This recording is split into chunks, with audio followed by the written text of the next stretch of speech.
మా latest videos కోసం మా ఈ తెలుగు న్యూస్ ఛానల్ సబ్స్క్రైబ్ చేసి గంట సింబల్ యాక్టివేట్ చేసుకోండి.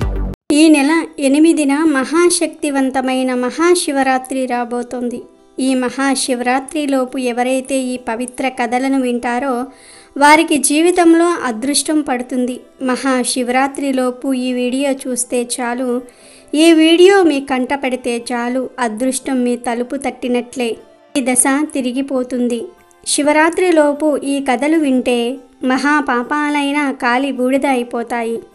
ఈ కథను వింటే కోటి జన్మల పుణ్యం వస్తుంది, శివ అనుగ్రహం కలుగుతుంది. ఇక మీకు అన్ని శుభాలే జరుగుతాయి. బెజ్జమహాదేవి ప్రతిరోజు శివుణ్ణి పూజిస్తూ ఉండేది, భక్తి గీతాలు పాడుతూ ఉండేది. ఒకరోజు పూజా మందిరంలో శివుడి ప్రతిమను చూస్తున్న ఆమెకు ఒక విచిత్రమైన ఆలోచన కలిగింది. లోకంలోని వారందరికీ కూడా తల్లిదండ్రులు ఉన్నారు, కానీ శివుడికి తల్లి లేదేం? శివుడి పులి చర్మం కట్టుకుంటాడు, పాములను మెడలో వేసుకుంటాడు, శ్మశానంలో తిరుగుతూ ఉంటాడు, ఒంటికి బూడిద రాసుకుంటాడు. తల్లి ఉంటే ఇవన్నీ చూస్తూ ఊరుకుంటుందా? విషం తాగనిచ్చేదా? ఇలా భిక్షాటన చెయ్యనిచ్చేదా? ఎవ్వరికైనా తల్లి లేకపోవటం కన్నా మించిన కష్టం ఏముంటుంది?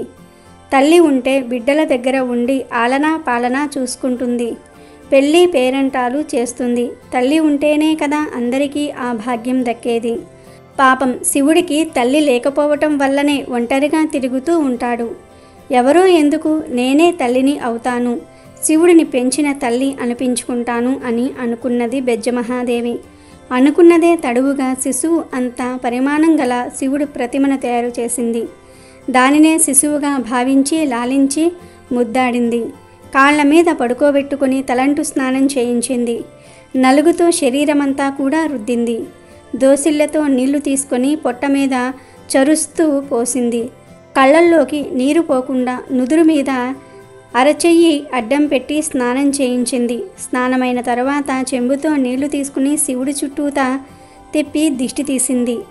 మెత్తటి గుడ్డతో ఒళ్ళు తుడిచింది. తుడిచిన తరువాత ధూపం వేసి ఉయ్యాలలో పడుకొండబెట్టింది. ఊపుతూ జోలపాట పాడింది. 3 కళ్ళకు కాటుక పెట్టింది. ఆ ప్రతిమను శిశువుగా భావిస్తూ దొంగాటలు ఆడింది. ఒక వేలును ఆసరాగా ఇచ్చి నడకలు నేర్పిస్తుంది. ఇలా రోజు అనేకములైన బాల్యోపచారములు చేస్తూ వాత్సల్య భక్తితో పరమేశ్వరుని సేవించుకుంటూ ఉంది. ఆయన మీద ఉన్న భక్తిని ఆ విధంగా తీర్చుకోసాగింది. ఆమె తల్లి ప్రేమను చూసి ముగ్ధుడైన హరుడు ఆమె కోరినట్లే 5 ఏళ్ల బాలుడిలా ప్రవర్తించేవాడు. ఆమె కొంగు పట్టుకొని తిరుగుతూ ఆమె ఉపచారములన్నీ కూడా ఆనందంగా స్వీకరించేవాడు. ఒకరోజు ఆమె భక్తిని పరీక్షించాలని అనుకున్నాడు. ఏదో రోగం వచ్చిన వాడిలా వెన్న తినిపించబోతే తినేవాడు కాదు, పాలు పట్టబోతే నోరు తెరిచేవాడు కాదు, పెదవులు బిగించి మాట్లాడకుండా ఉన్నాడు. అప్పుడు బెజ్జమహాదేవి, అయ్యా, ఏమైందయ్యా నీకు? ఇలా అయిపోతున్నావేంటి? ఎవరు ఏది పెడితే అది తింటావు? ఒక భక్తుడు మాంసం నివేదన చేస్తాడు, ఇంకొక భక్తుడు నెత్తి మీదకెక్కి తొక్కుతాడు.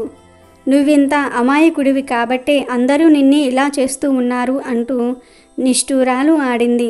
ఇంత దిష్టి తగిలిందమ్మా నా బిడ్డకు అని దిష్టి తీసివేసింది. ఎన్ని చేసినా శివుడికి వచ్చిన రోగం తగ్గలేదు. అయ్యో, నీ శరీరం నల్లగా ఉంది, ఈ రోగం నాకొచ్చినా బాగుండేది కదా, మాట్లాడవేమయ్యా, దైవమా నా బిడ్డను రక్షించు అంటూ పరిపరి విధాలా వాపోయింది. ఎన్ని ఉపచారాలు చేసినా శివుడిలో మార్పు లేదు. జరగరానిది ఏమైనా జరిగితే నేనెలా బ్రతకనయ్యా? ఒంటరిగా బ్రతికే ధైర్యం నాకు లేదు. ఆ పాడు రోజు నా పాలిట పడకముందే ఈ గుక్కెడు ప్రాణం గుడుక్కు మనిపించుకుంటాను అంటూ తల శివలింగానికేసి కొట్టుకోసాగింది. నుదురు చిట్లింది, రక్తం ధారగా కారసాగింది. ఇంతలో ఒక అద్భుతం జరిగింది. కళ్ళు మిరుమిట్లు గొల్లిపేటట్లు మెరుపులు మెరిశాయి. పెలపెలమంటూ శబ్దాలు వచ్చాయి. శివలింగం స్థానంలో పులి చర్మం ధరించి మెడలో నాగాభరణంతో జటాజూటంలో నెలవంకతో శివుడు ప్రత్యక్షమైనాడు. బెజ్జమహాదేవి తల శివుడు తొడను ఆనుకుని ఉంది. ఆమె నుదుట రక్తం అదృశ్యమయ్యింది. ఆమె తల మీద చెయ్యి వేసి అమ్మా లే అన్నాడు ఆప్యాయంగా. బెజ్జమహాదేవి తలెత్తి చూసింది. ఎదురుగా ప్రసన్న వదనంతో పరమేశ్వరుడు, ఆ వెనుకనే పార్వతి, నంది, భృంగి వంటి ప్రథమ గణాలు అందరూ కనిపించారు. అప్పుడు శివుడు, నీ ప్రయత్నాన్ని మానుకో, నీ భక్తిని మెచ్చాను, ఏం వరం కావాలో కోరుకో అన్నాడు శివుడు. దానికి బెజ్జమహాదేవి, నాకు వరమెందుకయ్యా, ఇప్పుడు రోగంతో బాధపడుతున్నది నువ్వు. ఏ అనారోగ్యం లేకుండా సంపూర్ణ ఆరోగ్యవంతుడవై ఉంటే అంతకన్నా నాకు కావాల్సింది ఏముంది నాయనా అన్నది అమాయకత్వంగా. ఆమె వాత్సల్య భక్తికి శివుడు ఎంతో ఆనందించాడు. నీలాంటి తల్లి ఉంటే నాకు రోగం ఎలా వస్తుందమ్మా? నువ్వు నాకు తల్లివి గనుక ముల్లోకాలకు ముత్తవ్వ అనే పేరుతో ప్రఖ్యాతి పొందుతావు.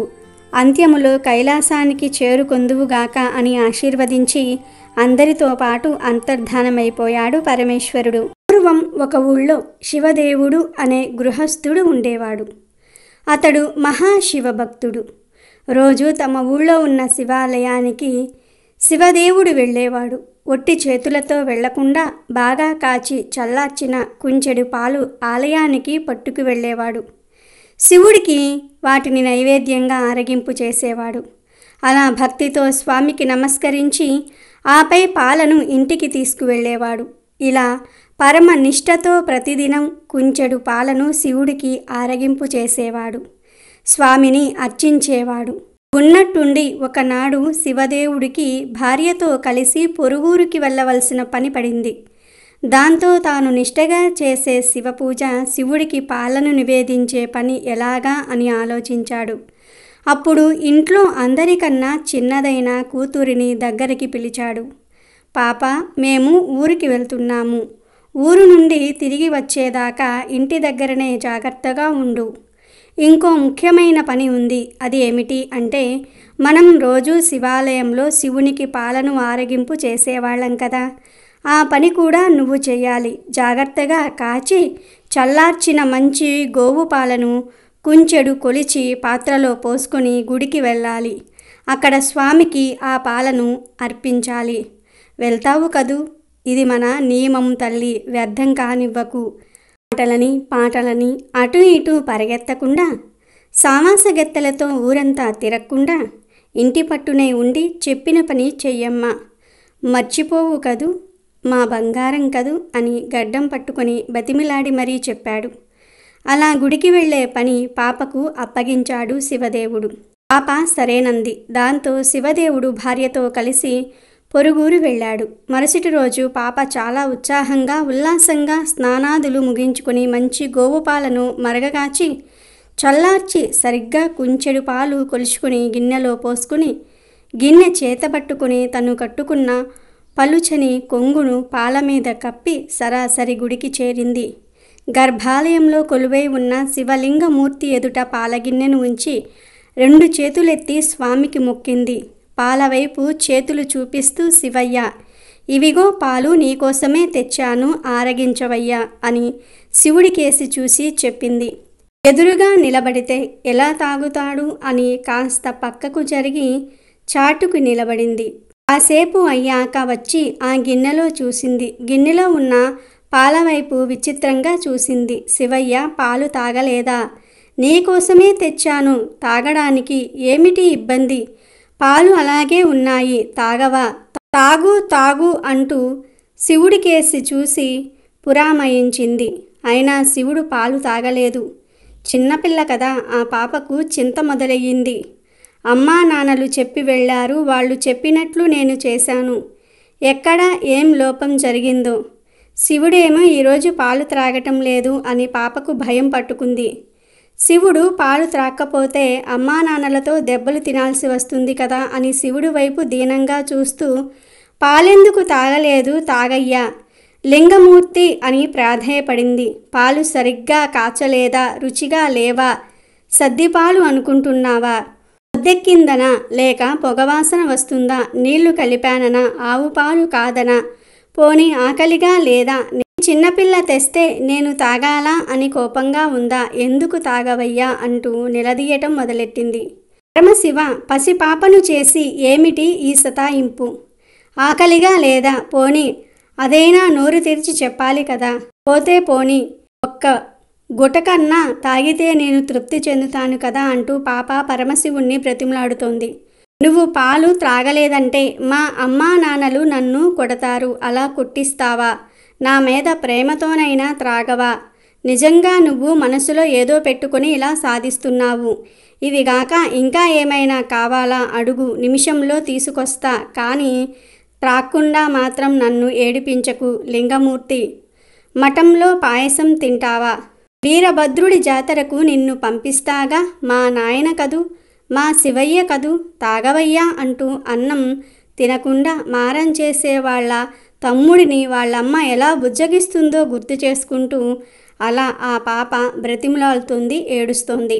ఆ పరమేశ్వరుడు పాప అమాయకత్వానికి నవ్వుకున్నాడు, కానీ పలకలేదు. ఇంకా ఏం చేస్తుందో అని చూస్తూ ఉన్నాడు. పాప కింద పడి అల్లరి చేస్తూ గిలగలా కొట్టుకోసాగింది. ఈ శివుడు పాలు త్రాగమంటే బెల్లం కొట్టిన రాయిలాగా ఉన్నాడు. నాన్నగారు వస్తే నన్ను కోపగిస్తారు అని ఏడవసాగింది. స్వామివైపు చూస్తూ మా వాళ్ళు నన్ను చంపేస్తారు నువ్వు ఈ పాలు త్రాగలేదంటే.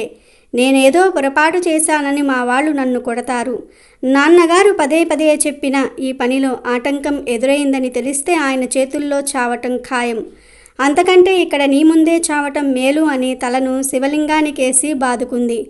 సర్వేశ్వరుడు ఒక్క క్షణం ఆక్కుండా పాపను పట్టుకుని ఆపాడు. ఆ చిన్నారి ముందు చిద్విలాసంగా నిలబడ్డాడు. గిన్నెను తీసుకుని పాలను తాగేశాడు. పాప పరమ సంతోషంతో ఎగిరి గంతేసింది.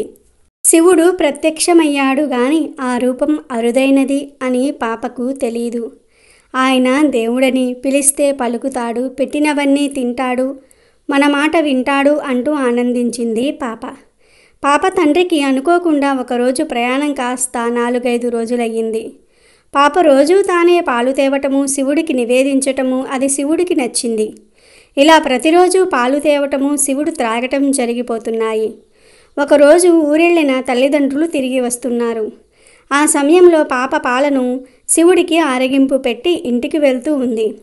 అమ్మా నాన్నలను చూసి ఎగిరి గంతేసింది. ఇంతలో శివదేవుడు పాప చేతిలో పాలగిన్నెను చూశాడు. పాత్రలో పాలు లేవు. అప్పుడు తండ్రి పాపను ఎక్కడికి వెళ్తున్నావు అని సందేహంగా అడిగాడు.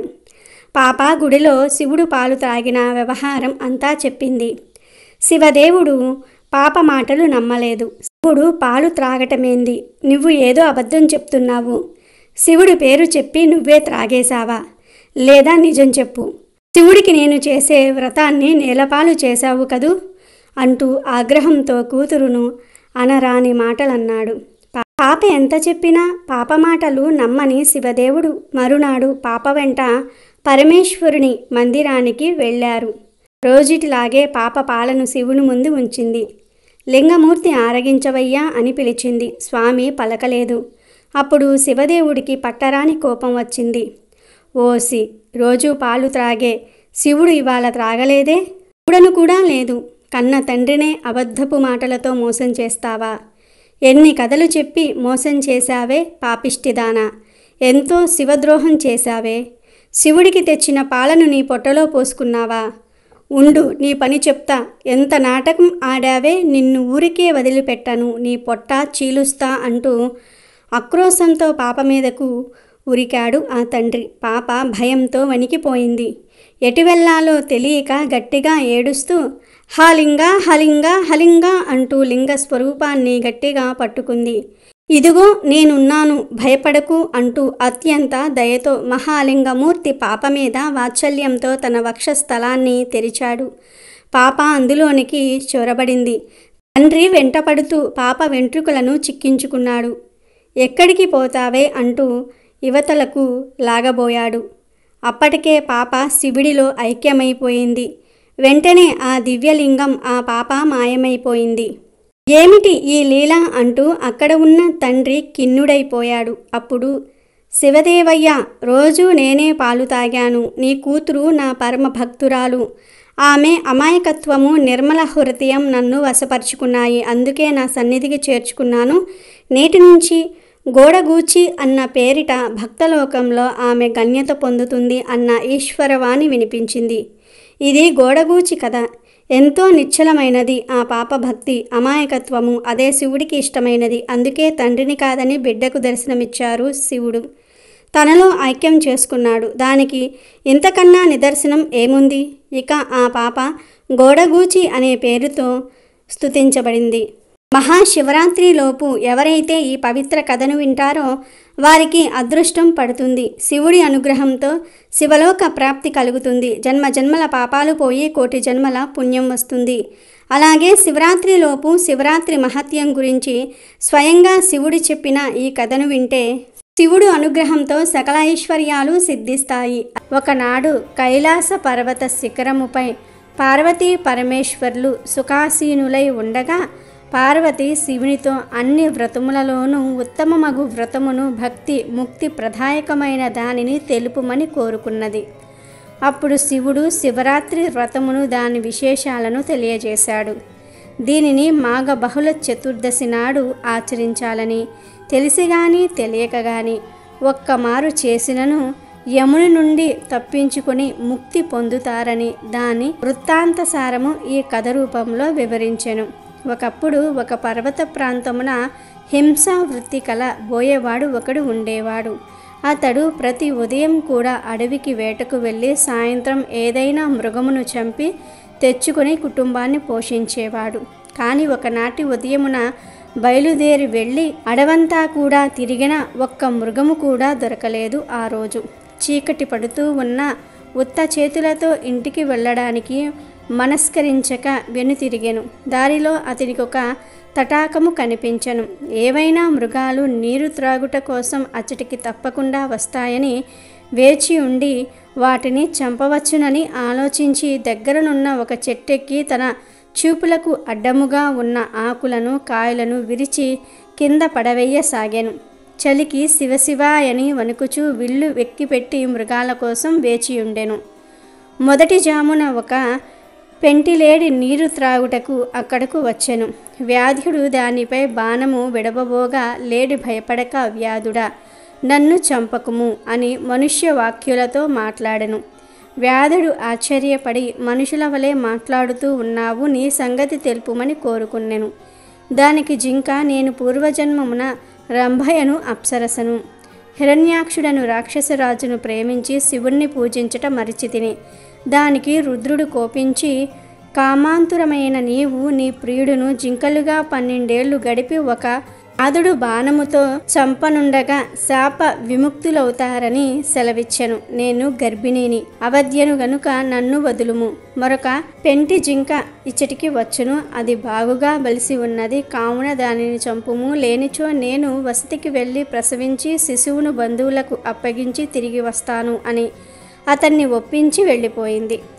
రెండవ జాము గడిచెను. మరొక జింక కనిపించెను. వ్యాధుడు సంతోషించి విల్లెక్కు పెట్టి బాణము విడవబోగా అది చూసిన జింక భయపడి మానవ వాక్కులతో, ఓ వ్యాధుడా, నేను విరహముతో కృషించి ఉన్నాను, నాలో మేధో మాంసములు లేవు, నేను మరణించినా నీ కుటుంబానికి సరిపోను. ఇక్కడికి అత్యంత స్థూలమైన మగజింక ఒకటి వస్తుంది, దానిని చంపుము, కానిచో నేనే తిరిగి వస్తాను అనెను. ఆ వేటగాడు దానిని కూడా విడిచిపెట్టెను. మూడవ జాము వచ్చెను. వ్యాధుడు ఆకలితో జింక కోసం చూస్తూ ఉన్నాడు. అంతలో ఒక మగజింక అక్కడికి వచ్చెను. వింటితో బాణము విడవబోగా ఆ మృగము వేటగాడిని చూసి, మొదటి 2 పెంటి జింకలు తన ప్రియురాల్ని తానే చంపెనా అని ప్రశ్నించెను. అందుకు వ్యాధుడు ఆశ్చర్యపడి, 2 పెంటి జింకలు మరలి వచ్చుటకు ప్రతిజ్ఞ చేసి వెళ్ళినవి నిన్ను నాకు ఆహారముగా పంపుతాయని చెప్పాయని అన్నాడు. ఆ మాట విని, నేను ఉదయాన్నే మీ ఇంటికి వచ్చెదను, నా భార్య ఋతుమతి ఆమెతో గడిపి బంధుమిత్రుల అనుజ్ఞ పొంది మరలా వస్తాను అని ప్రమాణములు చేసి వెళ్ళెను. ఇట్లు 4 జాములు గడిచి సూర్యోదయ సమయంలో వ్యాధుడు జింకల కొరకు ఎదురు చూస్తూ ఉండెను. కొంతసేపటికి ఆ 4 జింకలను వచ్చి, నన్ను మొదట చంపుము, నన్నే మొదట చంపుమని అణుచు వ్యాధుని ఎదుట మోకరిల్లెను. అతడు మృగముల సత్యనిష్టకు ఆశ్చర్యపడెను. వానిని చంపుటకు అతని మనస్సు ఒప్పుకోలేదు. తన హింసా వృత్తిపై జుగుప్స కలిగెను. ఓ మృగములారా, మీ నివాసములకు వెళ్ళుము, నాకు మాంసము అక్కరలేదు, మృగములను బెదిరించుట, బంధించుట, చంపుట పాపము. కుటుంబము కొరకు ఇక నేనెప్పుడూ కూడా పాపము చెయ్యను. ధర్మముకు దయ మూలము, దమయము సత్యఫలము. నీవు నాకు గురువు, ఉపదేష్టువు. కుటుంబ సమేతముగా నువ్వు వెళ్ళుము. నేనిక సత్యధర్మమును ఆశ్రయించి అస్త్రములను వదిలి పెట్టుదును అని చెప్పి ధనుర్బాణములను పారవేసి మృగములకు నమస్కారం చేసుకొని ప్రదక్షిణమాచరించి నమస్కరించెను. అంతలో ఆకాశమున దేవ దుంతుబటులు మ్రోగెను. పుష్పక సృష్టి కురిసెను.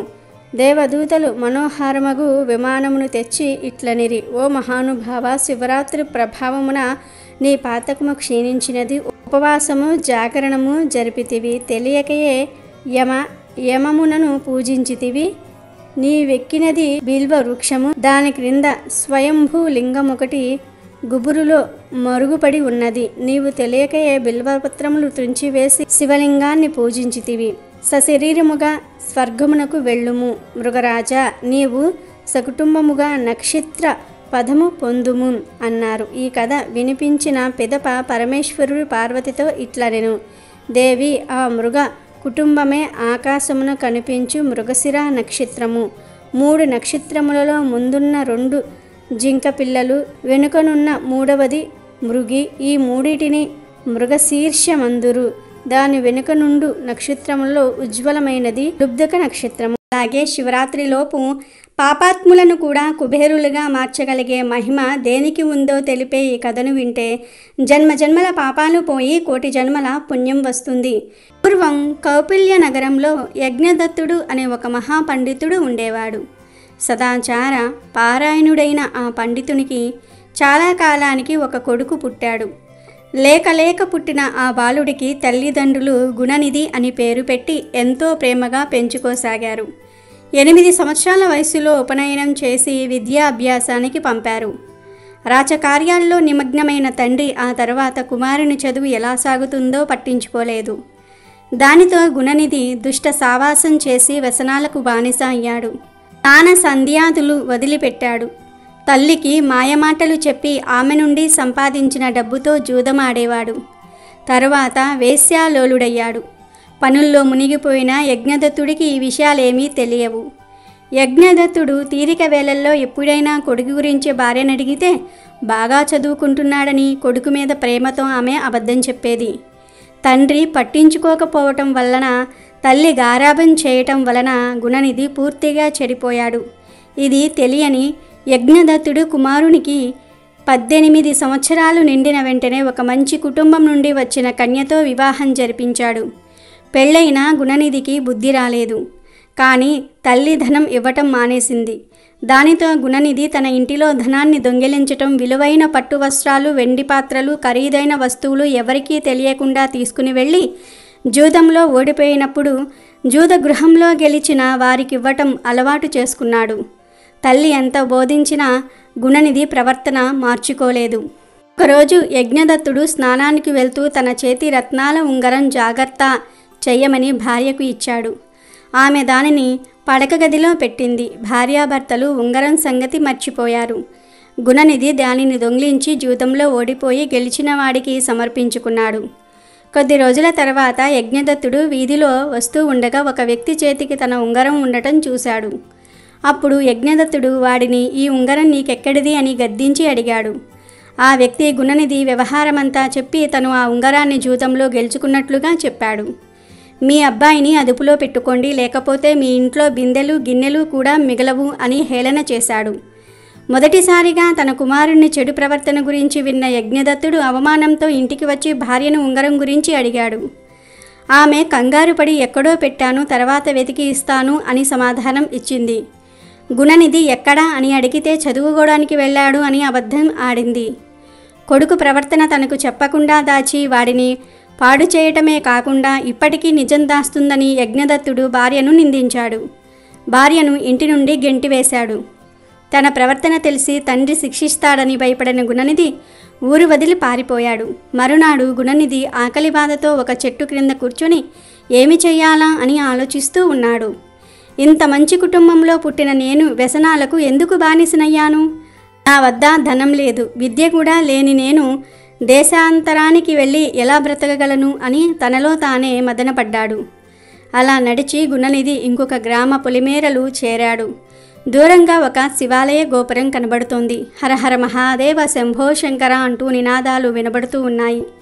ఎందుకంటే ఆ రోజే మహాశివరాత్రి. ఆ సమయంలో కొందరు శివభక్తులు రకరకాల మధుర భక్ష్యాలను శివునికి నైవేద్యం కొరకు తీసుకుని శివాలయానికి వెళ్తూ ఉన్నారు. వీరిని చూసిన గుణనిధికి ప్రాణం లేచి వచ్చింది. వీరితో వెళ్తే పూజ తర్వాత ప్రసాదం పెడతారని తెలిచాడు. చీకటి వేళకు వారి వెంట శివాలయం చేరాడు. శివాలయ గర్భగుడి ద్వారం దగ్గర భక్తునిగా శివ నామ స్మరణ చేస్తూ కూర్చున్నాడు. ఆ శివభక్తులు శివాలయంలో శివారాధన చేసి తెచ్చిన వంటకాలు శివుడికి నివేదించి నృత్య గీతాలతో నటరాజుని సేవించి అలసిపోయి అక్కడే శయనించారు. గుణనిధి అంతవరకు ద్వారం వద్దనే ఉండి శివభక్తులు చేసిన శివారాధన అంతా కూడా చూశాడు. అంతా నిద్రించాక నైవేద్యం పెట్టిన ప్రసాదాలు తినడానికి గర్భగుడిలోనికి వచ్చాడు.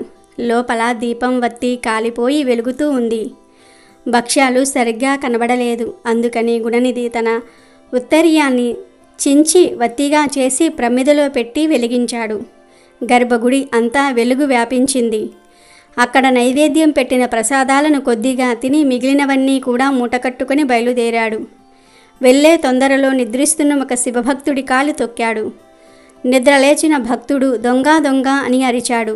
ఆ అరుపుకు అందరూ లేచి గట్టిగా మొత్తేసరికి ఆ దెబ్బలకు ఓర్వలేక గుణనిధి ప్రాణాలు వదిలాడు. యమదూతలు వచ్చి గుణనిధి ఆత్మను యమపాశంతో బంధించి యమలోకానికి తీసుకుని వెళ్ళసాగారు. ఇంతలో చేతిలో త్రిశూలంతో శివగణాలు వచ్చి యమదూతలను ఆపి గుణనిధి ఆత్మను తమకు అప్పగించమని ఆజ్ఞాపించారు. యమదూతలు ఆశ్చర్యంతో శివ దూతలారా, ఈ గుణనిధి పాపాత్ముడు, ఆచార వ్యవహారాలు పాటించలేదు, తల్లిదండ్రులకు కష్టం కలిగించాడు, జూదరి దొంగ అయిన ఇటువంటి వానితో మీకేమి పని అన్నారు. అప్పుడు శివదూతలు నవ్వుతూ, యమ కింకరులారా, మీరు చెప్పినదంతా నిజమే, కానీ ఈరోజు మాఘ బహుళ చతుర్దశి, ఇది శివునికి ఇష్టమైన మహాశివరాత్రి. తెలియకపోయినా వీడు రోజంతా ఉపవాసంతో గడిపాడు. రాత్రికి శివాలయం చేరాడు. శివనామ స్మరణ చేశాడు. శివభక్తులు పాడిన శివకీర్తనలు విన్నాడు. గర్భగుడిలో దీపం వెలిగించాడు. శివలింగాన్ని దర్శించాడు. శివునికి నైవేద్యం పెట్టిన ప్రసాదం స్వీకరించాడు. దీని వలన శివరాత్రి చేసిన ఫలం లభించి వీడు చేసిన పాపాలన్నీ కూడా పటాపంచలయ్యాయి. వీనికి కైలాస ప్రాప్తి లభించింది అని చెప్పి గుణనిధి ఆత్మను తమతో కైలాసానికి తీసుకుపోయారు. యమదూతలు యమపురికి వెళ్ళి యమధర్మరాజుకు జరిగిందంతా కూడా వివరించారు. అప్పుడు యముడు యమకింకరులతో ఇలా చెప్పాడు, భటులారా, మీకు ధర్మ సూక్ష్మం వివరిస్తాను, జాగ్రత్తగా వినండి. మీరు శివభక్తుల జోలికి పోకండి. ఆ భస్మాన్ని నుదుట 3 నామాలుగా ధరించిన వారిని, నిలువెల్లా విభూది పూసుకున్న వారిని, రుద్రాక్షధారులను, జటాధారులను, చివరకు పొట్టకూటి కోసం శివుని వేషం వేసేవారిని కూడా యమలోకానికి తీసుకురాకండి అని హెచ్చరించాడు. యమదూతల నుండి పొందిన గుణనిధి సూక్ష్మ శరీరాన్ని శివదూతలు కైలాసం చేర్చారు. కొంతకాలం గడిచాక గుణనిధి అరిందముడు అనే కళింగరాజుకు దమనుడు అనే కుమారుడిగా జన్మించాడు. పూర్వజన్మ సుకృతం చేత చిన్నతనం నుండే దమనునికి శివభక్తి అలవడింది. అరిందముడి తరువాత ఆ దేశానికి రాజయ్యాడు. పూర్వజన్మలో శివరాత్రి నాడు శివుని ముందు దీపం వెలిగించటం వలన అతనికి పూర్వజన్మ సంగతులు గుర్తున్నాయి. ఆ సంస్కారం వల్ల దమనుడు మహాశివభక్తుడై నిత్యం శివపూజలు చేసేవాడు. ప్రతి మహాశివరాత్రి నాడు, అలాగే నెల నెలా వచ్చే మాస శివరాత్రి నాడు కూడా శివాలయాలన్నిటిల్లో కూడా దీపాలు వెలిగించే ఏర్పాట్లు చేయటం, దీపదానాలు చేయటం, శివ పూజలు జరిపించటం లాంటి ఎన్నో కార్యక్రమాలు చేసేవాడు. చాలా కాలం ప్రజారంజకంగా దేశాన్ని పాలించి పూర్ణ జీవితాన్ని అనుభవించి స్వర్గస్థుడయ్యాడు. గుణనిధి దమనుడనే కళింగరాజుగా పుట్టి నిత్యం శివారాధన చేయటము, శివాలయాల్లో లెక్క పెట్టలేనన్ని దీపాలను వెలిగించటము, దీపదానాలు చేయటం వలన మరుజన్మలో బ్రహ్మదేవుని మనుమడైన విక్రవసువుకు కుమారుడిగా జన్మించాడు. విక్రవసుడి కుమారుడు కాబట్టి వైశ్రవణుడు అనే పేరుతో పిలిచేవారు. పూర్వజన్మలలో చేసిన పుణ్యం వలన అతనికి పూర్వజన్మ స్మృతి ఉంది. దానితో అతడు ఈ జన్మలో కూడా గొప్ప శివభక్తి అలవడింది. అతడు పవిత్రమైన కాశీనగరం వెళ్ళి గంగానది ఒడ్డున ఒక శివలింగాన్ని ప్రతిష్ఠించాడు. అక్కడ శివదీక్షతో కఠినమైన తపస్సు చేశాడు. ఆ కారణంగా అతడు చిక్కి శల్యమే అస్థిపంజరంలా తయారయ్యాడు. అతని తపస్సుకు సంతోషించిన శివుడు సతీ సమేతంగా అతని ముందు ప్రత్యక్షమయ్యాడు. శంకరుని స్పర్శతో వైష్ణవునికి పూర్వరూపం వచ్చింది. వైష్ణవునుడు కళ్ళు తెరిచి చూశాడు. ఎదురుగా శివుడు, శివుడికి ఎదురుగా సతీదేవి కనబడ్డారు.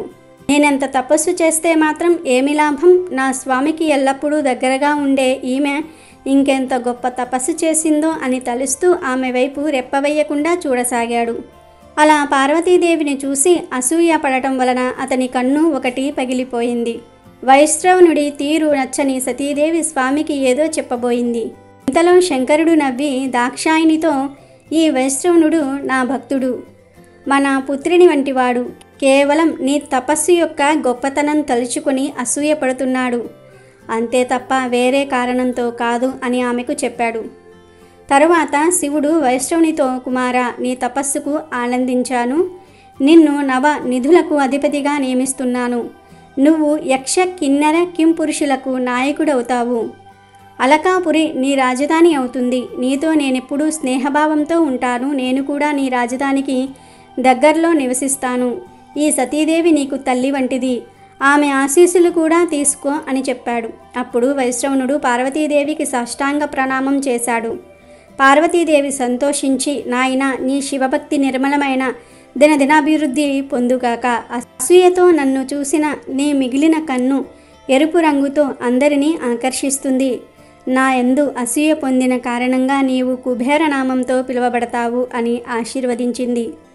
తన భక్తుడికి ఇచ్చిన వరం ప్రకారం అలకాపురి సమీపంలో కైలాస శిఖరంపై తమ నివాసం ఏర్పరచుకుని శివపార్వతులు రుద్రగణాలతో సహా తరలివచ్చారు.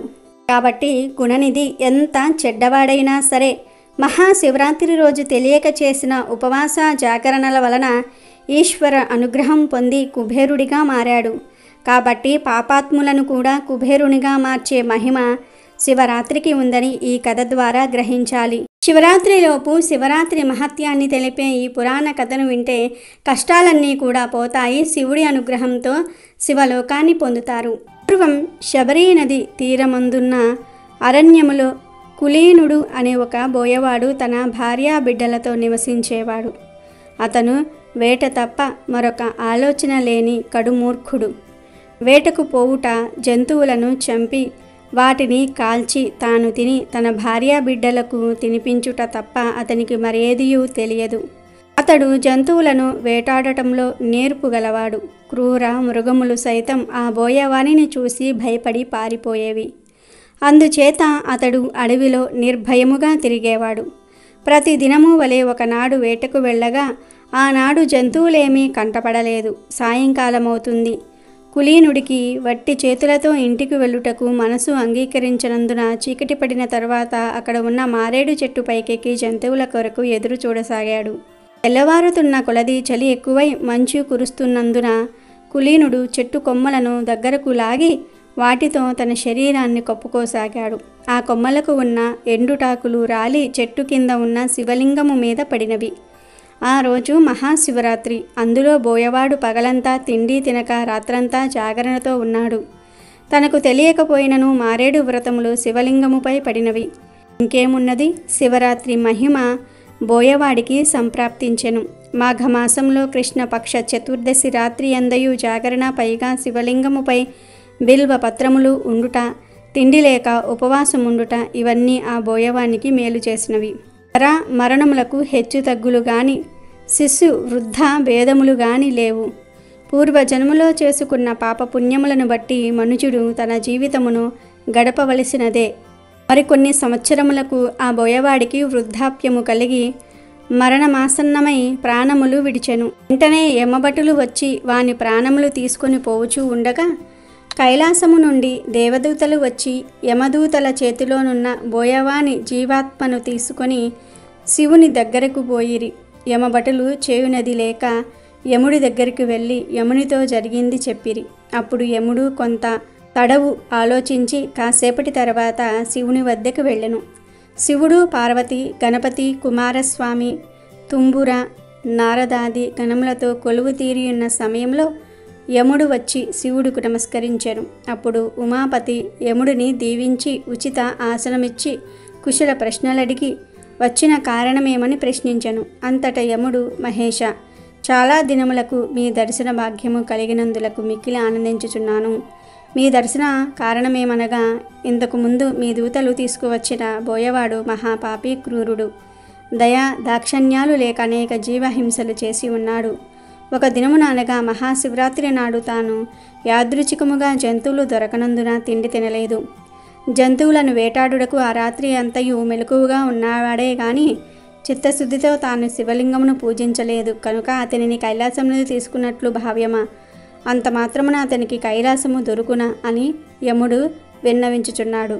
అప్పుడు శివుడు, యమధర్మరాజా, నాకు ప్రీతికరమైన మహాశివరాత్రి పర్వదినమందు బిల్వ పత్రములు నాపై వేసి తిండి తినక జాగరణతో ఉన్న ఈ బోయవాడు కూడా పాప ముక్తుడు కాగలడు.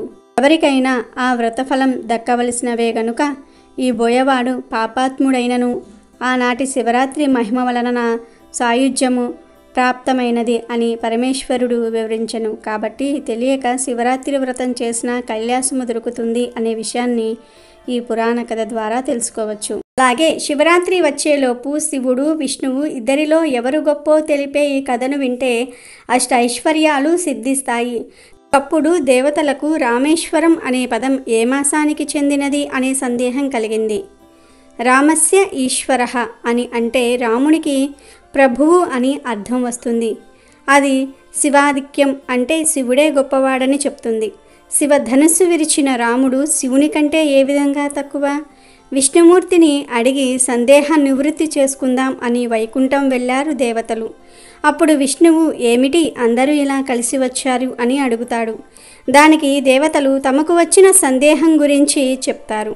మీరు మరియు శివుడిలో ఎవరు గొప్ప అని అడుగగా దానికి సమాధానంగా విష్ణువు చిరునవ్వు నవ్వి, ఇంత చిన్న విషయానికి ఎంత దూరం వచ్చారు? ఈ పదాన్ని చూస్తేనే తెలుస్తోంది. రామస్య ఈశ్వరః, ఈశ్వరుడే రాముడికి అధికారి, నాకంటే శివుడే గొప్పవాడు అని అన్నాడు విష్ణువు. ఈ విష్ణువు వినయంతోనో అహంభావం ఉండకూడదనే ఉద్దేశంతోనో మొహమాటంతోనో ఇలా చెప్పి ఉంటాడు అని దేవతలు భావించి తమ సందేహ నివృత్తి కోసం అక్కడి నుండి కైలాసానికి బయలుదేరారు. కైలాసానికి వెళ్ళి అక్కడ శివుణ్ణి కూడా ఇదే ప్రశ్న అడుగుతారు. దానికి సమాధానంగా శివుడు, ఇందులో సందేహించడానికి ఏముంది? రాముడే నా ప్రభువు గనుక విష్ణువే గొప్పవాడు అన్నాడు. ఆ మాటలు విన్న దేవతలు వీళ్ళిద్దరితో పెట్టుకుంటే కుదరదు అని బ్రహ్మగారి దగ్గరకు వెళ్ళారు. అక్కడ బ్రహ్మను కూడా ఇదే ప్రశ్న అడుగుతారు. వీరి బాధ విన్న బ్రహ్మగారు, రామేశ్వరుడంటే రాముడొక్కడు, ఈశ్వరుడొక్కడు అని అర్థం కాదయ్యా, రాముడే ఈశ్వరుడు, ఈశ్వరుడే రాముడు అన్నారు. అసలు శివకేశవులకు భేదం లేదు అని బ్రహ్మగారు సెలవిచ్చారు. శివాయ విష్ణు రూపాయ శివరూపాయ విష్ణవే, శివుడే విష్ణువు, విష్ణువే శివుడు. శివుడు హృదయాన్ని పరిశీలన చేస్తే విష్ణువు ఉంటాడు, విష్ణు హృదయాన్ని పరిశీలిస్తే శివుడు ఉంటాడు అని బ్రహ్మ దేవతలకు చెప్తాడు. అందుకే శాస్త్రం శివుణ్ణి దూషిస్తే అది విష్ణువుకి కోపం కలిగిస్తుందని, విష్ణువును దూషిస్తే వారు శివుని ఆగ్రహానికి లోనవుతారని చెప్తుంది. శివుడు విష్ణువు రెండుగా కనిపిస్తున్న ఒకే శక్తి, ఇద్దరూ ఒక్కటే. శివుడు నిత్యం కళ్ళు మూసుకొని విష్ణువును ధ్యానిస్తే విష్ణువు నిత్యం శివనామస్మరణ చేస్తాడు. వారిద్దరిని కలలో కూడా వేరుగా భావించరాదు. కనుక శివరాత్రిలోపు ఈ కథలు వింటే చాలు, ఈ వీడియోను చూస్తే చాలు, అదృష్టం మిమ్మల్ని వరిస్తుంది, మీ దశ మారిపోతుంది, శివ అనుగ్రహంతో కష్టాలన్నీ కూడా తీరిపోతాయి. ఈ మహాశివరాత్రిలోపు ఎవరైతే ఈ పవిత్ర కథలను వింటారో వారికి జీవితంలో అదృష్టం పడుతుంది. మహాశివరాత్రిలోపు ఈ వీడియో చూస్తే చాలు, ఈ వీడియో మీ కంట పెడితే చాలు, అదృష్టం మీ తలుపు తట్టినట్లే, ఈ దశ తిరిగిపోతుంది. శివరాత్రిలోపు ఈ కథలు వింటే మహాపాపాలైన కాలి బూడిద అయిపోతాయి. ఈ కథను వింటే 1,000,000 జన్మల పుణ్యం వస్తుంది, శివ అనుగ్రహం కలుగుతుంది, ఇక మీకు అన్ని శుభాలే జరుగుతాయి. అమెజాన్లో బెస్ట్ డిస్కౌంట్స్ కోసం వీడియో డిస్క్రిప్షన్లో లింకు ఉంది, చూడండి. అలాగే మా టెలిగ్రామ్ ఛానల్ సబ్స్క్రైబ్ చేసుకోండి.